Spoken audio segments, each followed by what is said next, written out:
Hot అంశాలపై debate news బెంచ్కి స్వాగతం. ఇస్రో మరొక సరికొత్త ప్రయోగాన్ని సక్సెస్ చేసుకుంది. ఎస్ఎస్ఎల్వి ఇప్పుడు రంగంలోకి వచ్చింది. వాస్తవంగా అంతరిక్షానికి సంబంధించి పత్రికల్లో చదువుతుంటాం, కానీ దాని వెనకాల ఉన్న వాస్తవం ఏంటి, ఎందుకోసం అలాంటి ప్రయోగాలు చేస్తారు, దాని వలన తెలుసుకునేది ఏంటి అన్నటువంటిదే అందరికీ తెలియాల్సినటువంటి అంశం. ప్రస్తుతం మనతో పాటు ఉన్నారు ఇస్రో మాజీ సైంటిస్ట్తో పాటుగా అలాగే నాసాలో కూడా పనిచేసినటువంటి చందు సాంబశివరావు గారు. నమస్తే అండి. నమస్కారం. ఎందుకు ఇది ప్రయోగించినట్టు, దీనివల్ల వచ్చే ప్రయోజనం ఏంటి? ఫస్ట్ అండ్ ఫార్మోస్ట్, ఈ SSLV small satellite launch vehicle అనేది కాస్ట్ ఎఫెక్టివ్గా మనం అనుకున్న 1 వీక్లో ఒక చిన్న శాటిలైట్ని పోలార్ సింక్రనస్ శాటిలైట్గా, అంటే సన్ సింక్రనస్ ఆర్బిట్స్లో పెట్టడానికి ఉపయోగపడే అతి గొప్ప డెవలప్మెంట్గా చెప్పుకోవాలండి. ఇంతకుముందు మనం ఏం చేసేవాళ్ళం అంటే పెద్ద వెహికల్స్ వాడేవాళ్ళం. చిన్న పనికి కూడా పెద్ద వెహికల్స్, అంటే చిన్న శాటిలైట్స్ పంపడానికి కూడా పిఎస్ఎల్వి లాంటి పెద్ద రాకెట్స్ని వాడేవాళ్ళం. పిఎస్ఎల్విని అసెంబుల్ చేయటం, లాంచ్ చేయటం అదంతా కూడా చాలా కాస్ట్లీ అఫైర్. దాదాపుగా ఒక 1000 మంది ఇన్వాల్వ్ అవ్వాల్సిన పని అది. 1000 మంది 2 నెలల పాటు 3 నెలల పాటు ప్లాన్ చేస్తే కానీ మీరు పిఎస్ఎల్విని లాంచ్ చేయలేరు, పోలార్ శాటిలైట్ లాంచ్ వెహికల్ని. ఇది అలా కాదు, ఒక 6 నుంచి 10 మంది ఇంజనీర్స్ అనుకోండి, టెక్నీషియన్స్ అనుకోండి, ఒక చిన్న టీము అనుకున్న 1 వీక్లో దీన్ని అసెంబుల్ చేయగలరు, దీన్ని లాంచ్ చేయగలరు. అంటే మనం 52 వారాల్లో ఒక్క లాంచ్ ప్యాడ్లో నుంచే కనీసం 52 లాంచెస్ చేసే కెపాసిటీ ఉంది. అంత కేపబిలిటీ ఉంది. అంతగా మనం ఈ స్మాల్ శాటిలైట్స్ని పైకి తీసుకెళ్ళచ్చు.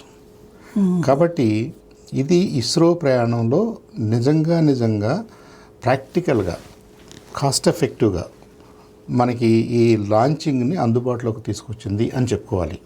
ప్రస్తుతానికి మన దేశానికి రాబోయే రోజుల్లో ఏ దేశం కోరుకున్నా కానీ మనం లాంచ్ చేయగలం కాస్ట్ ఎఫెక్టివ్గా. 30 కోట్లు, 30 నుంచి 35 కోట్లతోటి లాంచ్ అయిపోద్ది, అంతే అయిపోద్ది.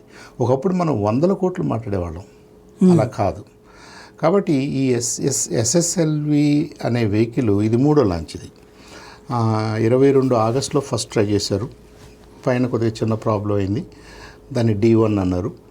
తర్వాత లాస్ట్ ఇయర్ 23 అక్టోబర్లో పంపారు, సక్సెస్ఫుల్గా పంపారు. ఇప్పుడు D3 అంటే డెవలప్మెంట్ వెహికల్ 3, 3వది. దీన్ని సక్సెస్ఫుల్గా టెక్స్ట్ బుక్ లాగా డాక్టర్ అబ్దుల్ కలాం గారు ఎప్పుడు అంటుండేవాడు, మీరు ఏం ఎక్స్పెక్ట్ చేశారో బోర్డు మీద చూపించండి, మీరు లాంచ్ చేసిన తర్వాత ఏం వచ్చిందో దాని మీద ఇంపోజ్ చేయండి, అదే లైన్లో ఉండాలన్నమాట గ్రాఫ్. అంత నీట్గా చేసింది వాళ్ళ. కాబట్టి ఇస్రో సైంటిస్ట్కి, సోమనాథ్ గారి టీంకి, దానికి సహకరించిన అందరికీ కూడా ముందుగా మనం అభినందనలు చెప్పాలి. అలాగే దీని వెనుక అనేకమైన యూనివర్సిటీసు, కంపెనీసు, మరి వీళ్ళందరూ ఉన్నారు.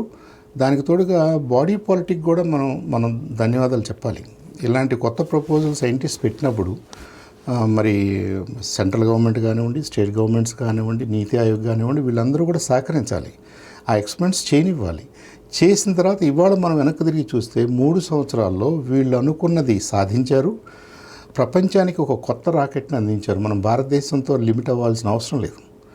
లో ఎర్త్ ఆర్బిట్ అంటే 300 నుంచి 400, 500, 600 కిలోమీటర్ల హైట్లో, ఆల్టిట్యూడ్లో ఎవరికి ఏ శాటిలైట్ కావాలన్నా నిజంగా ఎక్కువ శాటిలైట్స్ ఆ హైట్లోనే ఉంటాయి, లో ఎర్త్ ఆర్బిట్లోనే ఉంటాయి. వాళ్ళందరికీ కూడా మనం హెల్ప్ చేయొచ్చు. కాబట్టి ఇండియా కమర్షియల్గా ఆలోచిస్తే మనం we have become the launching station of the world ఈ రాకెట్స్ విషయంలో. ఈ ఎస్ఎస్ఎల్వి వల్ల అంటే బల్క్ పెద్ద రాకెట్స్, పెద్ద శాటిలైట్స్, పెద్ద ప్రయోగాలు, గగనయాన్ లాంటివి ఎటు ఉంటాయి, అవి లిమిటెడ్గానే ఉంటాయి. బట్ బల్క్ ఆఫ్ ద నేషన్స్కి ఏం కావాలి, వాళ్ళ దేశంలో ఉన్నటువంటి రిసోర్సెస్ ఎలా ఉన్నాయి, పైనుంచి ఒక కెమెరా కావాలి వాళ్ళకంతే. పైనుంచి మా దేశంలో నదులు ఎలా ఉన్నాయి, మా కొండలు ఎలా ఉన్నాయి, మా ఫారెస్ట్లు ఎలా ఉన్నాయి, మా అగ్రికల్చర్ ఎలా ఉంది, మా వ్యవసాయ భూములు ఎలా ఉన్నాయి, నదులు, దాంట్లో ఇసుక, నీళ్లు, ఇవన్నీ ఎలా ఉన్నాయి అనేది ప్రతి దేశానికి ఇంట్రెస్ట్ ఉంటుంది. ఆ ప్రతి దేశం ఇలా లాంచ్ వెహికల్స్ని డెవలప్ చేసుకుని, శాటిలైట్స్ని డెవలప్ చేసుకుని పైకి తీసుకెళ్లే కెపాసిటీ వాటికి ఉండకపోవచ్చు. మళ్ళీ వాళ్ళు అంటారు కదా, రీఇన్వెంటింగ్ ద వీల్ అని. మనం ఏదైతే కష్టపడి ఎంత నేర్చుకుని చేస్తున్నామో అంతా వాళ్ళు చేయాల్సిన అవసరం కూడా లేదు. కాబట్టి వాళ్ళు మన లాంచ్ వెహికల్స్ను వాడుకోవడానికి ప్రపంచానికి ఒక మంచి రాకెట్ని మనం అందించినట్టు అయింది వాళ్ళ. ఇది లాస్ట్ డెవలప్మెంటల్ వెహికల్. ఇక ఫ్యూచర్లో మనం చేసే అన్నీ కూడా కమర్షియల్, ఇండియాకి మన సెటిలైట్స్ కానివ్వండి, బయట వాళ్ళ సెటిలైట్స్ కానివ్వండి. అందుకని ఇది ISRO plus NSIL, new space India limited అని ISROకు అనుబంధంగా ఏర్పడినటువంటి ఇంకో సంస్థ, కమర్షియల్ ఆర్మ్. వీళ్ళిద్దరూ కలిపి చేశారు. చాలా బాగా చేసినట్టు 2 ఇయర్స్లో సక్సెస్ఫుల్గా లాంచ్ చేశారు. ఇవాళ తీసుకెళ్ళినటువంటి ఎర్త్ అబ్జర్వేషన్ శాటిలైట్ 8వ దాన్ని అనుకున్న 475 కిలోమీటర్ల హైట్లో అనుకున్న ప్లేన్లో భూమధ్య రేఖ నుంచి ఎంత దూరంగా ఉండాలో అంత దూరంలో దీన్ని ఇన్సర్ట్ చేశారు. మొత్తం 10 నిమిషాల్లో పని పూర్తయిపోయింది. అది beauty of this vehicle. Right. ఇది అక్కడ లాంచ్ చేసి వెనక్కి వచ్చేస్తుందా? రాదు. అంటే ఈ వెహికల్ 3 స్టేజెస్ ప్రధానంగా దీన్ని తయారు చేశారు. Stage 1, stage 2, stage 3. ఈ 3 స్టేజ్ల్లో కూడా సాలిడ్ ప్రొపలెంటే వాడారు. లిక్విడ్ ఇంజిన్స్ లేవు, సాలిడ్సే ఉన్నాయి. మనకి PSLVలో ఇది కొట్టిన పిండి. మన రాకెట్ అంతా కూడా చూస్తే మీరు ఫస్ట్ స్టేజ్ ఎప్పుడు కూడా సాలిడ్ రాకెటే వాడాం. సెకండ్ స్టేజ్లో PSLV, GSLVలో లిక్విడ్స్ వాడాం. మళ్ళీ థర్డ్ స్టేజ్లో సాలిడ్ వాడాం. ఉన్న చోట అవసరం ఉన్న వెహికల్లో 4th స్టేజ్ ఉంటుంది, అది మళ్ళీ లిక్విడ్ ఉంటుంది. కానీ ఈ స్మాల్ సెటిలైట్ లాంచ్ వెహికల్లో ఏం చేశారంటే అన్ని స్టేజెస్ సాలిడే పెట్టారు. ఇప్పుడు సాలిడ్లో మనకు వచ్చే అడ్వాంటేజ్ ఏంటంటే లిఫ్టింగ్ టైంలో మీకు థ్రస్ట్ ఎక్కువ కావాలనుకోండి, సడన్గా కావాలనుకోండి, సాలిడ్లోనే వస్తుంది, లిక్విడ్లో రాదు. మరి ఫస్ట్ స్టేజ్లో మీకు థ్రస్ట్ వచ్చింది, ఒక 60-65 కిలోమీటర్లు తీసుకెళ్ళింది అది ఆ హైట్కి. తర్వాత సెకండ్ స్టేజ్ కూడా సాలిడే, థర్డ్ స్టేజ్ కూడా సాలిడే. అంటే బర్నింగ్ టైము, లిఫ్టింగ్ కెపాసిటీ లేదా మీరు ఆల్టిట్యూడ్ చేరుకునే ఇది చాలా ఫాస్ట్గా వచ్చేస్తుంది. మరి అదైతే బాగానే ఉంది, కానీ మీరు కొద్దిగా డైరెక్షన్స్ మార్చుకోవడానికి, నావిగేట్ చేయడానికి మరి లిక్విడ్ ఇంజిన్స్ అయితే బెటర్ కదా అనే ఆర్గ్యుమెంట్ ఉంటుంది.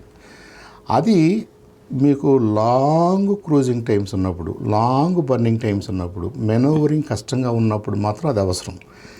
దీని పేలోడ్ తక్కువ కాబట్టి, దీని ప్యాత్ తక్కువ కాబట్టి, 10 నిమిషాల్లో మొత్తం పూర్తి చేసేయాలి కాబట్టి వీళ్ళన్నీ సాలిడ్స్ ఎన్నుకున్నారు. Solids cheap, easy to make, చాలా ఎఫిషియెంట్గా పనిచేస్తాయి. అన్ని ప్లస్లు వీళ్ళు తీసేసుకున్నారు SSLVలోకి, ఈ స్మాల్ శాటిలైట్ లాంచ్ వెహికల్లోకి. కాబట్టి ఒక రకంగా చూస్తే ఏంటంటే మన ఇస్రోకి ఏం తెలుసో దాంట్లో ఉన్న బెస్ట్ అంతా దాదాపుగా దీంట్లోకి వచ్చేసింది. ఓకే. మనం ఎక్కడైతే ఇబ్బందులు పడ్డామో లిక్విడ్ మోటార్స్, క్రయోజెనిక్ మోటార్స్లో గతంలో ఇబ్బందులు ఉన్నాయి మనకి, PSLV విషయంలో కానీ GSLV విషయంలో కానీ. అలాంటి కాంప్లికేషన్స్ దీంట్లో లేవు. నంబర్ 1 అది మనం గుర్తించాల్సింది. దీంట్లో నిజంగా మనం కొత్తగా రాకెట్ విషయంలో కొత్తగా నేర్చుకోవాల్సింది ఏం లేదు. ఒక కాంబినేషన్ ట్రై చేయాలి. కాంబినేషన్ ట్రై చేశారు, సక్సెస్ఫుల్గా లాంచ్ చేశారు. ఇక చివరిలో 4th స్టేజ్ ఒకటి ఉంటుంది. 4th స్టేజ్ అనకూడదు దాన్ని, ఒక అవసరం అయితే వాడుకోవటానికి వెలాసిటీ ట్రిమ్మింగ్ మాడ్యూల్ అని ఒకటి ఉంటుంది. అంటే మీరు ఒక 10 కిలోమీటర్ల అటో, ఒక 20 కిలోమీటర్లు ఇటో ఉన్నారనుకోండి, లాస్ట్ మినిట్ కరెక్షన్ కోసం, ఆ లాస్ట్ మినిట్ కరెక్షన్ కోసం అయితే లిక్విడ్ మాడ్యూల్ వాడారు. అది అంతా 50 కిలోల లిక్విడ్. అది అవసరమైతే వాడతారు, లేదంటే లేదు. ఇవాళ లాంచ్లో అయితే ఇంకొక 7 సెకండ్స్ పాటు దాన్ని ఫైర్ ఇచ్చి చూశారు. కరెక్ట్గా మీరు అనుకున్న స్పాట్కు తీసుకెళ్లారు, శాటిలైట్ రిలీజ్ చేశారు. ఓకే. ఇప్పుడు అక్కడ లాంచ్ అయ్యి ఉన్నటువంటి ఆ శాటిలైట్తో ఏమేమి ప్రయోజనాలు ఉంటాయి భూమికి? ఇప్పుడు మనకి ఒక శాటిలైట్ని ఒక పేలోడ్ అందాం. పేలోడ్ అంటే మీరు అనుకున్న పరికరాల సమూహం. దీన్ని మీరు ఎక్కడ నన్ను పెట్టమంటారో అక్కడ పెట్టడం వరకే రాకెట్ బాధ్యత. ఇక ఆ తర్వాత అక్కడ మీరు ఏం పెట్టమన్నారు అది ఎందుకు ఉపయోగపడుద్ది, దాన్ని రాకెట్ల భాషలో, లాంచింగ్ భాషలో పేలోడ్ అంటాం. ఈ రాకెట్కి తెలియదు మీరేం తీసుకెళ్ళమన్నారు. మీరు ఇచ్చారు, ఒక లోడ్ ఇచ్చారు, తీసుకెళ్తారు. అక్కడికి వెళ్ళిన తర్వాత ఇప్పుడు అక్కడ ఏం తీసుకెళ్లారు, వాళ్ళ ఎర్త్ అబ్జర్వేషన్ శాటిలైట్ని తీసుకెళ్లారు. దాని పేరులోనే ఉంది. పైనుంచి కిందకి వివిధ కెమెరాలు వాడుకుని, కొన్ని సెన్సింగ్ కెమెరాలు ఉంటాయి, కొన్ని ఎత్తు తక్కువలోనే మనకి ఆప్టికల్ కెమెరాస్ నిజంగా పనిచేస్తాయి. ఎత్తు పైకి వెళ్ళే కొద్దీ కూడా మీరు ఇది ఏంటనేది మనం సెన్స్ చేయాలి, కానీ మనం చూసినట్టుగా డైరెక్ట్గా చూడాల్సిన అవసరం లేదు. అంటే సపోజ్ ఇది ఫారెస్ట్ అన్నారనుకోండి, ఈ ఫారెస్ట్ ఎలా వస్తుంది ఇన్ఫ్రారెడ్లో నాకు ఎలా రిజిస్టర్ అవుద్ది, దాన్ని మళ్ళీ నేను డీకోడ్ చేసుకొని దాన్ని ప్రాసెస్ చేసుకుంటే ఇది ఫారెస్ట్ అన్న సంగతి తెలుస్తుంది. ఉదాహరణకి మనం సరే ఎక్స్రే అంటే మనకి ఎముక కనపడుతుంది, ఎముకలాగా కనపడుతుంది. కానీ మీరు ఎంఆర్ఐ కానీ లేదనుకుంటే క్యాట్ కానీ చేశారనుకోండి, మనకు కనపడితే నిజంగా 1:1 కాదు. ఇప్పుడు అల్ట్రాసౌండ్ అని తీస్తాం మనం, ఏదో ఉన్నట్టుగా ఉంటుంది షేపు. మళ్ళీ దానికి ఫిల్టర్స్ వాడి దాన్ని ప్రాసెస్ చేస్తే కానీ నిజంగా అక్కడ ఏముందనేది డాక్టర్ అసెస్ చేయలేడు. అలాంటి ఇన్స్ట్రుమెంట్స్ ఇక్కడ కూడా వాడతారు, బాగా హైట్లో వాడుతున్నారు. ఈ రకరకాల కెమెరాస్ వాడి మన భారతదేశ భూభాగం మన మీదకి ఈ సెటిలైట్ వచ్చినప్పుడల్లా మనం ఫోటో తీసుకోవచ్చు.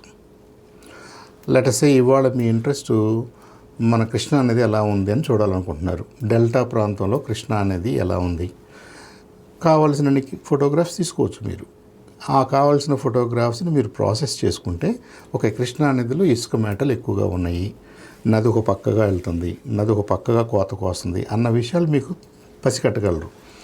ఇది ఒక్క రోజులో అయిపోయేది కాదు, over a period of time చేయాలి. అంటే మీకు ఇలాంటి సెటిలైట్స్ 5 సంవత్సరాలు 10 సంవత్సరాలు కంటిన్యూస్గా మీకు అందుబాటులో ఉంటే మీరు అనేక విషయాలను తెలుసుకోగలుగుతారు. మనకి ఫారెస్ట్ ఉంది, చెట్లు కొట్టేస్తున్నారు అంటున్నారు, ఏ మేరకు కొట్టేశారు, ఏ అడవిలో కొట్టేశారు, ఆ అడవి డెన్సిటీ ఎలా ఉంది ఇప్పుడు అన్నది ఇప్పటికిప్పుడు ఫోటో తీస్తే మనకు అర్థం కాదు, కానీ over a period of time మనకు అర్థం అవుద్ది. అలాగే ఇప్పుడు క్లైమేట్ చేంజ్ ఉంది, సముద్రంలో నీళ్లు పైకి వస్తున్నాయి, తీర ప్రాంతం మునిగిపోతుంది అంటున్నాం. ఏ రోజుకు ఆ రోజు బాగానే ఉంటుంది. మనం నీళ్ళల్లో కప్పను పెట్టి నిదానంగా వేడి చేస్తే కప్పకు తెలియదు కదా, అది చచ్చిపోయేదాకా దానికి తెలియదు. అలా కాకుండా వేడి నీళ్ళల్లో పెడితే దూకేస్తుంది. మనం అంతే, మనం ఈ క్లైమేట్ చేంజ్లో రోజువారీగా వాతావరణంలో మార్పులు వస్తున్నాయి, కానీ మన బాడీ దానికి అలవాటు పడుతుంది. రోజువారీగా సముద్రపు మట్టం పెరుగుతుంది, కానీ మన తీర ప్రాంతం అలవాటు పడుతుంది. కానీ ఒక స్టేజ్లో ఇక అలవాటుకు వీలవదు, మీరు అక్కడి నుంచి వెకేట్ చేయాల్సి వస్తుంది. ఎవరు ఎప్పుడు ఎక్కడ వెకేట్ చేయాలి అన్నది వాళ్ళ ప్రపంచంలో పెద్ద సమస్యగా తయారైంది. దాన్ని కూడా ఈ కెమెరాస్ వాడుకొని ఈ ఎర్త్ అబ్జర్వేషన్ సెటిలైట్ ద్వారా మీకు కమ్యూనికేట్ చేస్తారు గ్రౌండ్కి. అంటే వాతావరణంలో వస్తున్న మార్పులు, కొండల మీద ఉన్నటువంటి ఈ సపోజ్ నార్త్ ఇండియాలో మనకి హిమాలయన్ మౌంటైన్స్ ఉన్నాయి, దాని మీద మంచు ఉంటుంది, అది కరగకూడదు, కరుగుతుందని అబ్జర్వేషన్స్ ఉన్నాయి. ఏ మేరకు కరుగుతున్నాయి, ఎక్కడ కరుగుతున్నాయి అది అబ్జర్వ్ చేయాలి. మరి నదుల్లో నీళ్లు ఉంటున్నాయా ఉండలేదా, ఎన్ని సీజన్స్లో ఉంటున్నాయి, ఎన్నాళ్ళు ఉంటున్నాయి, మనకు వర్షపాతం ఎక్కడెక్కువ ఉంది, ఇలాంటి విషయాలు మీరు క్లైమేట్ చేంజ్ అవుతుంది అని అన్నప్పుడు దేనివల్ల క్లైమేట్ చేంజ్ అవుతుందో మనకు 10-15 అంశాలు తెలుసు. ఈ 10-15 అంశాలని over a period of time మీరు ఫోటోగ్రాఫ్స్ తీస్తూ ఉండాలి, అనాలిసిస్ చేస్తూ ఉండాలి. ఎవరి డిపార్ట్మెంట్ వాళ్ళు ఆ డేటాను చూసుకుంటూ ఉంటారు. ఇదంతా జరగటానికి మనకి మన పైన ఒక ఐ ఉండాలి. ఒకటి కాదు, మనకు ఇప్పుడు 8వ ఇది సెటిలైట్. ఈ సెటిలైట్ EOS 8 అన్నారు. ఫ్యూచర్లో ఇంకా పంపవచ్చు మనం, మన అవసరాన్ని బట్టి, దాని స్పెషలైజేషన్ బట్టి దాంట్లో కెమెరాస్ ఫిక్స్ చేసుకుంటాం, దాంట్లో ఆ సైంటిఫిక్ ఇన్స్ట్రుమెంట్స్ ఫిక్స్ చేసుకుంటాం, అది భూమి చుట్టూ తిరుగుతూ ఉంటుంది. ఉదాహరణకి EOS భూమి చుట్టూ 128 నిమిషాలకు ఒకసారి రౌండ్ కొట్టేస్తాయి. చాలా ఫాస్ట్గా తిరుగుతుంటుంది భూమి చుట్టూ. ఇది కూడా అంటే ఏంటి, ఈ రోజు మీద 11 సార్లు మన ఇండియా మీదకి వస్తుంది. వచ్చినప్పుడల్లా మీరు ఒక రేంజ్ని స్విప్ చేసుకుంటూ ఫోటో తీసుకోవచ్చు. మీ ఫోకస్, మీ ఇంట్రెస్ట్ ఏదైతే అది. కాబట్టి క్లైమేట్ చేంజ్ని మానిటర్ చేయడానికి, అడవుల్ని మానిటర్ చేయడానికి, ఎక్కడైనా పెద్ద పెద్ద ఫైర్స్ వస్తే దాన్ని మానిటర్ చేయడానికి, న్యాచురల్ డిజాస్టర్స్ని మానిటర్ చేయడానికి.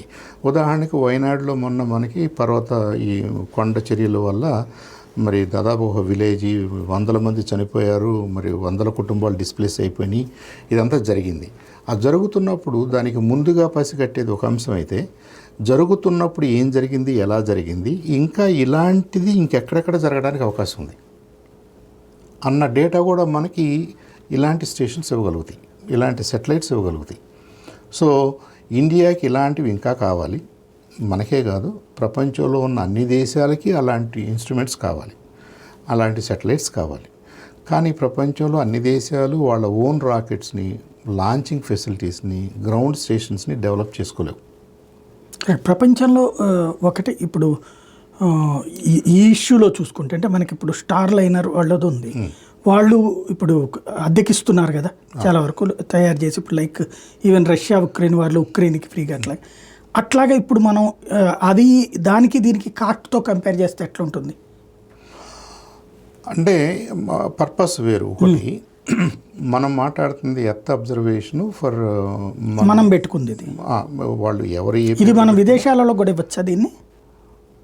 దీని సర్వీసెస్ ఇవ్వచ్చు, విదేశాలలో ఇవ్వచ్చు. ఉదాహరణకి మనం దేనికి మనం ఇండియన్ పర్పస్కి తీసుకున్నాం కాదు, ఇప్పుడు బంగ్లాదేశ్ వాళ్ళు మమ్మల్ని కూడా అబ్జర్వ్ చేయండి, మా డేటా కూడా మాకు ఇవ్వండి అన్నారనుకోండి, India can definitely do it. అది మిత్రదేశమే కాబట్టి మనకేమి ఇబ్బందులు లేవు కాబట్టి, ఇంటర్నేషనల్గా ఏమి అడ్డం రావట్లేదు కాబట్టి చట్టాలు లేదా నిబంధనలు మనం చేయొచ్చు. అయితే జనరల్గా అన్ని కంట్రీస్ ఏం చేస్తారంటే లాంచ్ చేసి పెట్టండి, మిగతా డేటా మేము తీసుకుంటాం, మనల్ని తీసుకుని వాళ్ళకి ఇవ్వమని అనరు. ఎవరికి వాళ్ళు ఏం చేస్తారంటే లాంచింగ్ వరకు మీరు చేసి పెట్టండి, మేము గ్రౌండ్ స్టేషన్స్ డెవలప్ చేసుకుని మేము డేటా మేము తీసుకుంటాం. ఎందుకంటే ఆ పార్ట్ కొద్దిగా రిలేటివ్లీ ఈజీ పార్ట్ అది. ఇప్పుడు మనకి సెటిలైట్ ఎక్కడ ఉందో తెలియదు, కానీ మళ్ళీ సిగ్నల్ వెనక్కి వస్తుంది, మనమైతే ఉపయోగించుకోగలుగుతున్నాం కదా. ఇప్పుడు ఇంతవరకు చేయటం ఈజీ, రిసీవర్ పెట్టుకోవడం. కాబట్టి ఇప్పుడు ఆఫ్ఘనిస్తాన్, ఇటు పక్కన బంగ్లాదేశ్, నేపాల్, భూటాన్ ఇలాంటి చిన్న చిన్న దేశాలు వాళ్ళు ఈ రాకెట్రీ డెవలప్ చేసి ఇదంతా డెవలప్ చేసి చేయటం అనేది కష్టం. కాబట్టి వాళ్ళు మనల్ని రెండు రకాలు అడగచ్చు. ఒకటి రాకెట్ లాంచింగ్ మన దగ్గర తీసుకోవచ్చు కమర్షియల్గా, మనకి ఎంతో కొంత డబ్బులు ఇస్తే మనం లాంచ్ చేసి పెడతాం. లేదు మన మిత్రదేశం వాళ్ళకి నిజంగా హెల్ప్ చేయాలనుకున్నప్పుడు భారత ప్రభుత్వం ఒక డెసిషన్ తీసుకుని ఫ్రీగా కూడా చేసి పెట్టవచ్చు. ఒకటి ఇది ఇంటర్నేషనల్ డిప్లొమసీలో భాగంగా. రెండోది వాళ్ళకి సెటిలైట్స్ కూడా మనం చేయొచ్చు. ఓకే, ఇప్పుడు మాకు ఇదిగో ఈ అవసరాలకి సెటిలైట్ కావాలన్నారు అనుకోండి, ఆ అవసరాలకి ఎలాంటి ఇన్స్ట్రుమెంట్స్ డెవలప్ చేయాలో అలాంటి ఇన్స్ట్రుమెంట్స్ మన దగ్గర ఆల్రెడీ ఉండుంటే, అలాంటి టెక్నాలజీ మనకు ఉండుంటే మనం డెఫినెట్గా వాళ్ళకి చేసి పెట్టవచ్చు. ఇప్పుడు బెంగళూరులో మన ఇస్రో సెంటర్ ఉంది, యుఆర్ఆ సెంటరు, అలాగే అహ్మదాబాద్లో సెంటర్ ఉంది. వాళ్ళ పని ఏంటి? సెటిలైట్స్ని అసెంబుల్ చేయటం, సెటిలైట్స్ని తయారు చేయటం, సెటిలైట్స్లోకి వెళ్ళే సైంటిఫిక్ ఇన్స్ట్రుమెంట్స్ని డెవలప్ చేయించడం. కాబట్టి ఇప్పుడు మన దేశంకి ఏమి కావాలనుకుంటున్నామో బహుశా బంగ్లాదేశ్ అలాంటిదే కావాలందనుకోండి, ఇంకోసం American countries, south American countries, లేదంటే ఆఫ్రికన్ కంట్రీస్, అనేక దేశాలు ఉన్నాయి. 200 దేశాల్లో ఒక 10 దేశాలు వదిలిపెడితే నిజంగా మిగతా వాటికి లాంచింగ్ కెపాసిటీ లేదు కదా.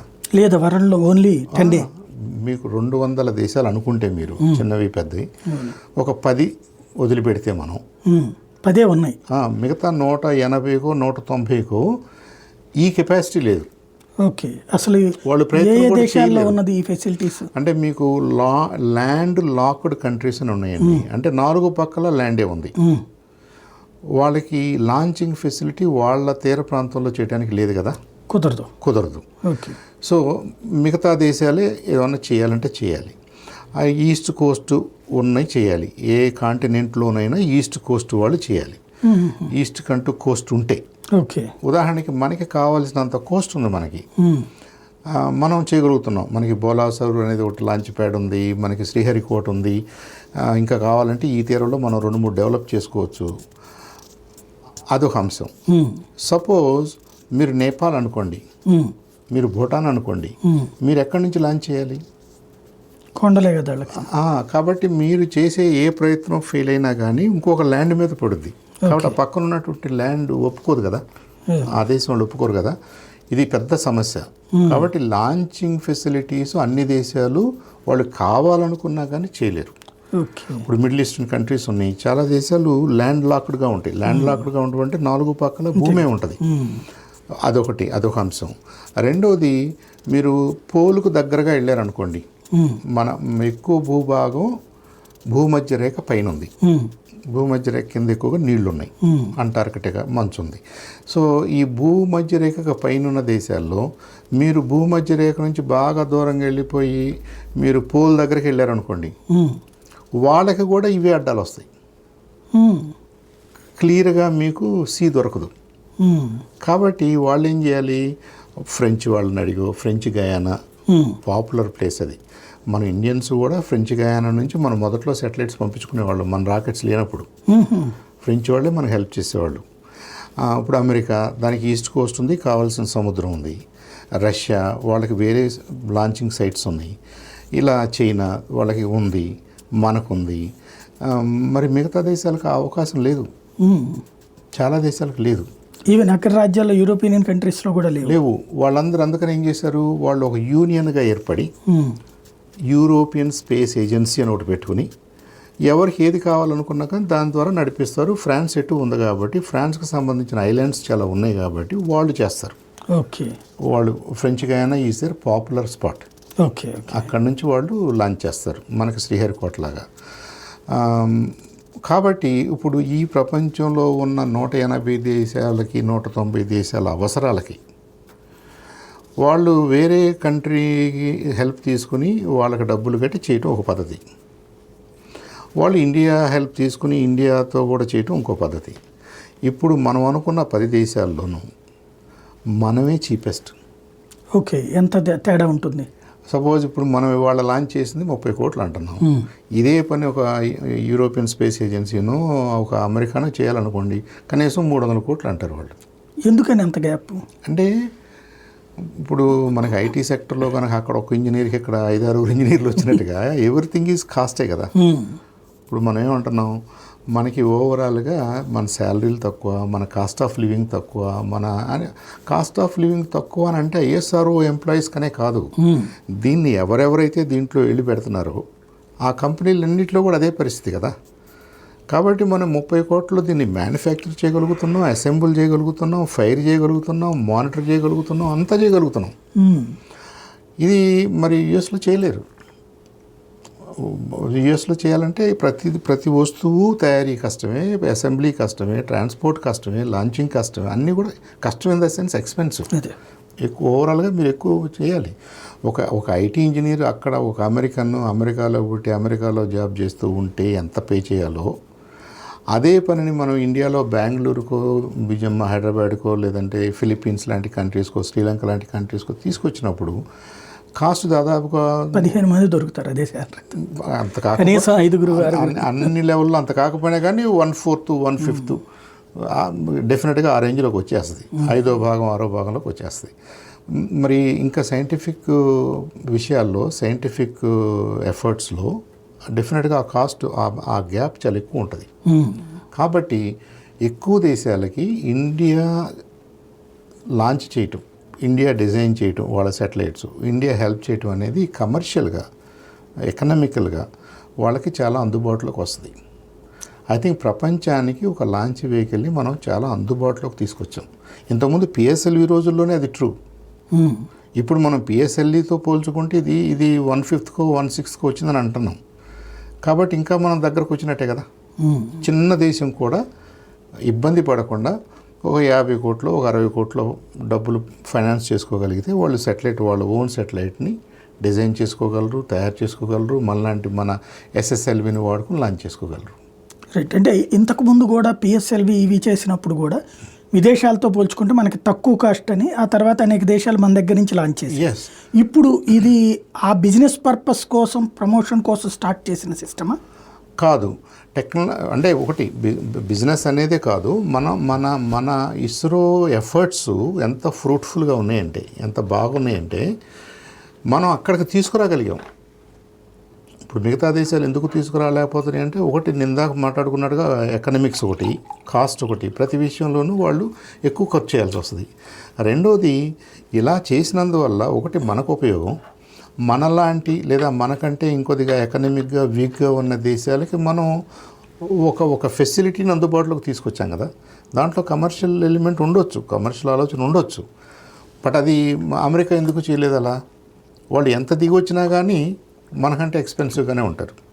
కాబట్టి వాళ్ళు ఆ డొమైన్లోకి రారు. వాళ్ళు సరే ఏదో ఇండియా చేస్తానంటుంది, వాళ్ళు మనకంటే చీప్గానే చేయగలరు, మనం దాంతో పోటీ పడలేము అని ఒక రకంగా వదిలేసినట్టే కదా.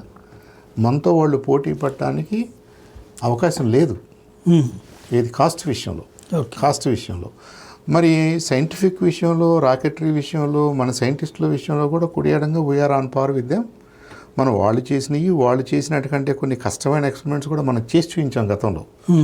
కాబట్టి ఇస్రోకి లేదా ఇస్రోకు అనుబంధంగా పనిచేస్తున్నటువంటి మన ఇండియన్ ఇన్స్టిట్యూషన్స్ ఏవైతే ఉన్నాయో, కంపెనీలు కానీ, యూనివర్సిటీలు కానీ, మన ప్రొఫెసర్స్ కానీ, వీళ్ళందరూ కూడా టెక్నాలజీ విషయంలో, నాలెడ్జ్ విషయంలో, సైన్స్ విషయంలో they are on par with the world.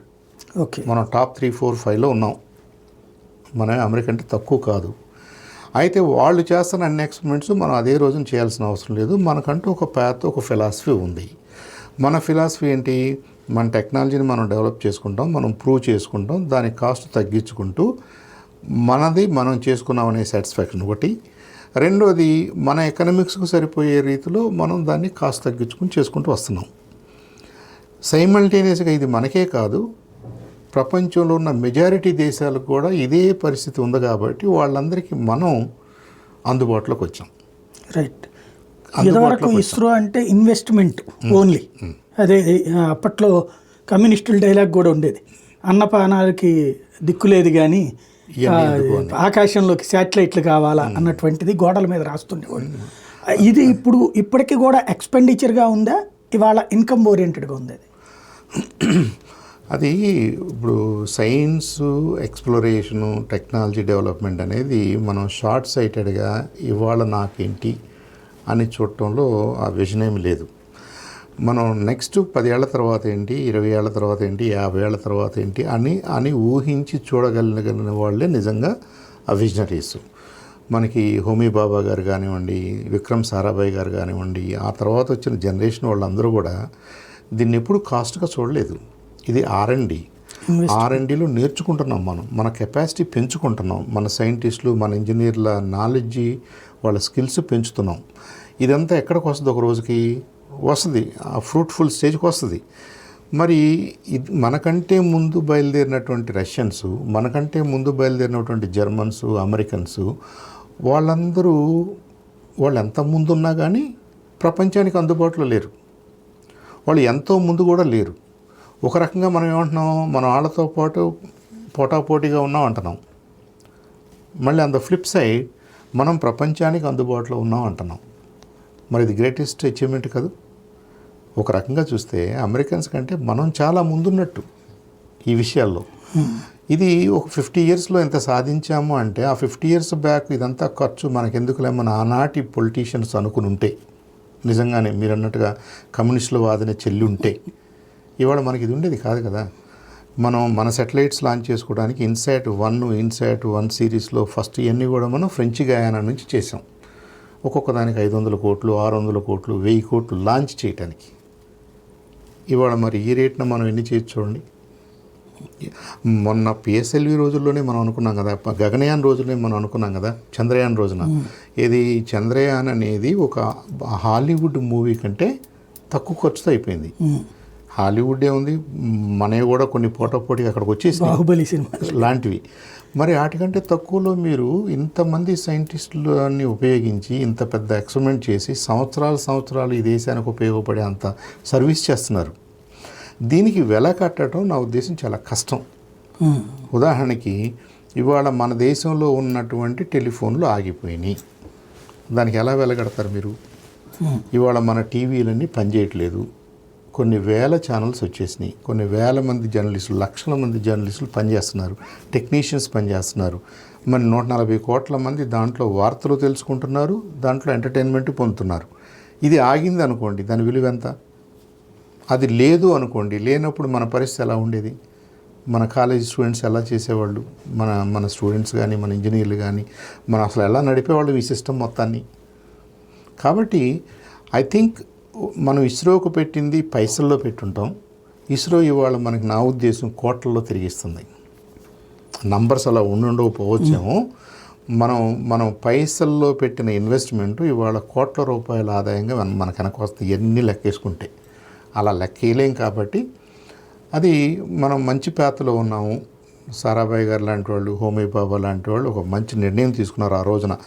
మనం 1969కి వచ్చేసరికి మనం స్టార్టింగ్ ఫేజ్లో ఉంటే, అంటే అంతరిక్ష పరిశోధన సంస్థ అనేది ఒకటి స్టార్ట్ చేయాలని మనం మాట్లాడుకున్న రోజుకి రష్యన్స్ స్పేస్లోకి వెళ్ళి ఉన్నారు, మనిషిని పంపున్నారు. అమెరికన్స్ ల్యాండ్ అయి ఉన్నారు మూన్ మీద. అంటే వాళ్ళు ఎంత అడ్వాన్స్లో ఉన్నారో చూడండి. మనం వాళ్ళు నేర్చుకుంటున్నాం, మనం పలక కొనుక్కోవాలని ట్రై చేస్తున్నాం. అక్కడి నుంచి వాళ్ళు మనం ఎక్కడికి వచ్చాం? అమెరికాకి ఈక్వల్గా వచ్చాం. అమెరికన్స్ ఏం చేస్తున్నారో అది మనం చేయగలము అంటున్నాం. కొద్దిగా వెనక ముందుగా ఎవరు ప్రయారిటీ వాళ్ళది. రేపు మనం గగనయాన్ చేయగలిగాం అనుకోండి, దాదాపుగా అమెరికన్స్ చేసిన అన్ని మేజర్ ఎక్స్పెరిమెంట్స్ మనం చేసినట్టే, రష్యన్స్ చేసిన అన్ని మేజర్ ఎక్స్పెరిమెంట్స్ మనం చేసినట్టే. ఏమున్నాయి ఇక మిగతాది? ఈ షటిల్ సర్వీస్ లాంటివి ఉన్నాయి, స్పేస్ స్టేషన్స్ లాంటివి క్రియేట్ చేయడంలో కొంత ఉంది, ఇంకా వర్క్ జరగాల్సి ఉంది. డెఫినెట్గా జరుగుద్ది ఈ స్పీడ్లో. ఇప్పుడు మొన్న మనం ఇంటర్నేషనల్ స్పేస్ స్టేషన్ ఎక్కడ ఉంటుంది అన్నాం, అది 400 కిలోమీటర్ల హైట్లో ఉంది అన్నాం. 400 కిలోమీటర్లో మీరు ప్రతిసారి వెళ్ళి ఒక చిన్న మూట అక్కడ ఇచ్చి రావాలి. ఈ SSLV వారానికి ఒకసారి వెళ్ళి వస్తుంది సరదాగా. ఇది మీరు అక్కడ ఇవ్వటమే పని అయితే. సరే, మనిషిని అక్కడికి తీసుకెళ్ళాలి, మనిషిని అక్కడి నుంచి తీసుకురావాలంటే కొద్దిగా కాంప్లికేషన్స్ ఉంటాయి. I'm not questioning that part. ఒక పార్ట్ అయితే మనకి ఈజీ అయిపోలేదు. ఇంకొద్దిగా టైం ఉండి ఇదే ఇంటర్నేషనల్ స్పేస్ స్టేషన్కి ఇంకొక 2 సంవత్సరాల తర్వాత, ఇంకో 3 సంవత్సరాల తర్వాత కొరియర్ సర్వీస్ కావాలనుకోండి, I think SSLV will be a very good courier. Cheap and best. 30 కోట్లతో మీకు లగేజ్ అక్కడ తీసుకెళ్ళి తీసుకొస్తుంది. ఇవాళ మనాళ్ళు ఇక్కడ నుంచి అమెరికాకు పంపిస్తున్నట్టే, పచ్చళ్ళు పంపిస్తున్నట్టే, నో బిగ్ డీల్. కాబట్టి India has progressed leaps and bounds అండి. మిగతా వాళ్ళు చేశారు మనకంటే ముందున్న, నేను కాదంటలేదు, బట్ వీఆర్ నో ఫాదర్, మనమేం అంత బిహైండ్ ఏం లేము, వీఆర్ ఆల్సో దేర్. అంటే మనకంటే వాళ్ళు ఎంత ముందు స్టార్ట్ చేసి ఎంత ఎక్కువ డబ్బులు ఖర్చు పెట్టినా, మనం స్లోగా స్టార్ట్ అయినా మనం వీఆర్ మోర్ ఆర్ లెస్ వాళ్ళతో కంపీట్ చేస్తున్నాం. ఇప్పుడు దీన్ని ఫ్యూచర్లో ఇట్లాంటి సర్వీస్ అంటే ఈ మధ్య కాలంలో అయితే ఇస్రో కమర్షియల్గా కూడా చాలా చేస్తుంది కదా ఇతర దేశాల శాటిలైట్స్. వీటిని దానికోసం వాడటం కోసం ఏమైనా ప్రయత్నిస్తారా? వాడటానికి అవకాశం ఉంది, డెఫినెట్గా అవకాశం ఉంది ఇక్కడ. అందుకని ఇస్రో ఒక్కటే కాకుండా NSIL కూడా దీంట్లో భాగస్వామి. న్యూ స్పేస్ ఇండియా లిమిటెడ్ అన్నది మన ఇస్రోనేమో జస్ట్ R&D అని అనుకుంటే, మీరు ఈ యాంత్రిక్స్ NSIL ఏంటంటే కమర్షియల్ ఆర్మ్స్ అవి. అంటే మిగతా దేశాలు ఎవరికైనా ఏదైనా కావాలంటే, ఏదైనా యూనివర్సిటీ వాళ్ళకు ఒక సైన్స్ ఎక్విప్మెంట్ని పైకి తీసుకెళ్ళాలి, వాళ్ళు ఏదో ప్రూవ్ చేయాలనుకుంటున్నారు, వాళ్ళు ఏదో స్టడీ చేయాలనుకుంటున్నారు, వాళ్ళంతటా వాళ్ళు రాకెట్స్ తయారు చేసుకునే కార్యక్రమాలు అవన్నీ పెట్టుకోకూడదు కదా. వాళ్ళు ఇప్పుడు మనతో మాట్లాడతారు, NSILతో మాట్లాడతారు. NSIL వాళ్ళకి ఏదో నామినల్గా కొంత ఛార్జ్ చేసి మన పేలోడ్లో భాగంగా పైకి తీసుకెళ్తారు. ఇక్కడ మెయిన్ సెటిలైట్ ఒకటి ఉంటుంది, ఈ మిగతా చిన్న చిన్న సెటిలైట్స్ స్టూడెంట్స్ కోసం, యూనివర్సిటీస్ కోసం, ల్యాబ్స్ కోసం చేసే ఉంటాయి. అంటే మనం ఎక్కువ మందికి, ఎక్కువ ఇన్స్టిట్యూషన్స్కి, ఎక్కువ దేశాలకి ఈ లాంచింగ్ ఫెసిలిటీని అందుబాటులోకి తీసుకొచ్చాం. దానికి డెఫినెట్గా కమర్షియల్ యాంగిల్ ఉంటుంది.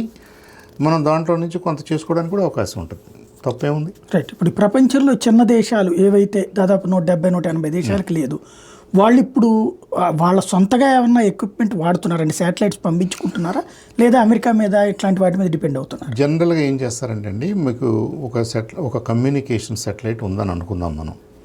జియోసింక్రనస్ 36,000 కిలోమీటర్లో అమెరికా ఒక 100 శాటిలైట్స్ని పెట్టింది, 1000 శాటిలైట్స్ని పెట్టిందని అనుకుందాం. ఆ శాటిలైట్స్లో ఏంటంటే సపోజ్ మీరు ఏదైతే ప్రొడ్యూస్ చేస్తున్నారో, మీరు ఒక శాటిలైట్కి అప్లోడ్ చేస్తున్నారు, ఏదో థర్డ్ పార్టీని వాడి. వాళ్ళు ఏం చేస్తున్నారు, ఈ డేటాని ఒక శాటిలైట్కి వాళ్ళకి ఇచ్చిన లింక్కి అప్లోడ్ చేస్తున్నారు. వాటిని ట్రాన్స్డ్యూసర్లు అంటాం మనం. అంటే ఒక్కొక్క ట్రాన్స్డ్యూసర్లో ఉన్న బ్యాండ్ విడ్త్ని బట్టి మనలాంటి కంపెనీలు 100 కంపెనీలు, 1000 కంపెనీలు దానికి అప్లోడ్ చేయగలవు. అలాగే అక్కడి నుంచి మళ్ళీ మనం డౌన్లోడ్ చేసుకుంటున్నాం. ఇప్పుడు మన శాటిలైట్ కాదు అది, మన శాటిలైట్ మన అంటే ఇప్పుడు సాయి గారిదేం కాదు కదా, యూట్యూబ్ వాళ్ళదేం కాదు కదా, అది ఏదో ఒక కంపెనీకి సంబంధించిన శాటిలైట్. ఇప్పుడు ఆ శాటిలైట్ సర్వీసెస్ మనం వాడుకుంటున్నాం. అలాగే మనకు ఇన్సాట్ లేనప్పుడు అమెరికన్ శాటిలైట్స్ వాడుకునేవాళ్ళం, ఫ్రెంచ్ వాళ్ళ శాటిలైట్స్ వాడుకునేవాళ్ళం. మన శాటిలైట్స్ మనం వేరే వాళ్ళకి వాడుకోవడానికి ఇస్తాం, బ్యాండ్ విడ్త్ వాడుకోవడానికి. ఫ్యూచర్లో మనమే శాటిలైట్ పైన పెట్టి చిన్న దేశాలకి సర్వీస్గా ఇవ్వచ్చు బ్యాండ్ విడ్త్ని. లేదు, వాళ్ళకి శాటిలైట్ డెడికేటెడ్గా వాళ్ళ శాటిలైట్ మనమే తయారు చేసి మనం లాంచ్ చేయొచ్చు. కమ్యూనికేషన్ శాటిలైట్స్ కాకపోవచ్చు, ఎర్త్కి సంబంధించిన అబ్జర్వేషన్కి సంబంధించిన లో ఎర్త్ ఆర్బిట్ అంటే 600, 700 ఈ లోపులో ఉండే వాటిని మనం ఎన్నిటినైనా వాళ్ళకి మనం చేసి పెట్టచ్చు. డెడికేటెడ్గా వాళ్ళే ట్రాక్ చేసుకుంటారు, వాళ్ళే యూజ్ చేసుకుంటారు. రైట్. ఇప్పుడు ఈ స్టార్ లైనర్ లాంటి వాళ్ళు చాలా చోట్ల తీసుకెళ్ళి పెట్టారు కదా అక్కడ, అవి లింక్స్ అవి వీళ్ళు వాడుతున్నారు కదా. ఇప్పుడు వాళ్ళ పెట్టిన డిస్టెన్స్కి ఇప్పుడు మనం పంపించిన దాని డిస్టెన్స్కి ఏంటి తేడా? సేమ్ అంటే పర్పస్ని బట్టి ఉంటుంది సాయి గారు. ఇక్కడ మనం ఏమంటున్నాము, ఇండియా మీదక ఈ సెటిలైట్ రావాలి, ఇండియా మీద ఉన్నప్పుడు ఇండియాని ఫోటో తీయాలి, ఇది మన ప్రైమరీ పర్పస్. ఇప్పుడు స్టార్ లింక్ కానీ లేదంటే వన్ వెబ్ కానీ వాళ్ళు ఏమంటున్నారంటే, వాళ్ళు ఏం చేశారంటే, ఇంటర్నెట్ మీరు ప్రొవైడ్ చేయలేని ప్రాంతాలు ఉంటాయి, కొండ ప్రాంతాలు, సముద్ర ప్రాంతాలు, చిన్న దీవులు, రకరకాలుగా ఉన్నాయి మనకి, ప్రపంచం అంతా, గ్లోబ్ అంతా ఉన్నాయి.